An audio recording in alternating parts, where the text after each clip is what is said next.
ये गुणों की पहचान है। इस तरीके से हमें देखकर और जानकर और अपने मित्रों से, परिवार से, बंधुओं से, कुटुंब से, सबसे देखकर जान करके ही व्यवहार करने, और किसी का हमें कोई अपनी तरफ से कष्ट और हानि न पहुंचाए।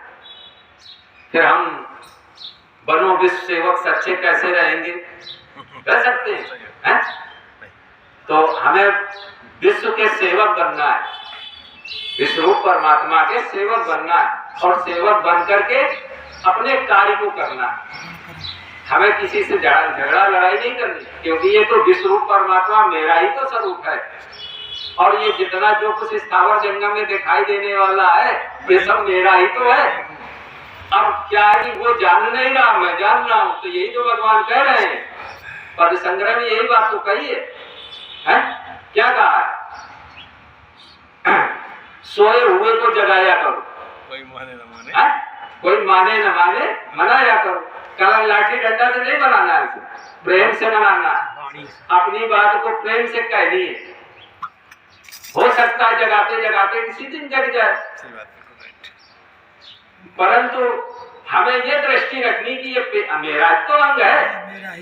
जैसे पुत्र है, पुत्र घर में सोता रहता है, वो बाप 4 बजे जग जाता है और वो 9 बजे जगता है, तो धीरे धीरे वो प्रयास करता है, धीरे धीरे वो लाइन पे आता है, फिर धीरे धीरे वो समय से उठने लगता है। इसी प्रकार से भगवान ने ये बात कही है कि ऐसा जो जगाने की प्रक्रिया है, अपना पुत्र ही समझ करके ऐसी प्रक्रिया करना, ऐसे ही उसके व्यवहार रखना,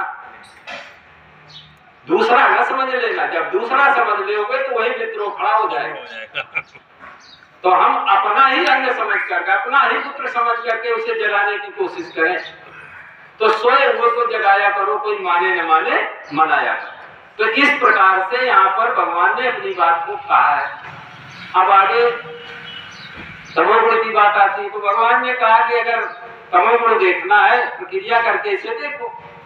तो इसको मन ने कहा सूखा चबा के देखते हैं। तो जब सूखा चबाया तो चबाने में दांतों से लड़ा, गलफा भी छिले, और जब लीला तो गला भी छिल गया, और 200-250 ग्राम खा लिया। क्योंकि तमोगुण जब प्रधानता होती तो उसे चबाने में ज्यादा अच्छा लगता है। कोई चीज कर्म जो काटता है खाता है तो उसे अच्छा लगता है, तो वो ज्यादा उस भाव से खाता चला जाता है, क्योंकि गुण के प्रभाव को नहीं जान रहा है। अगर गुण के प्रभाव को जानता तो सीमित व्यवहार करता, और गुण के प्रभाव को न जानने के कारण वो असीमित व्यवहार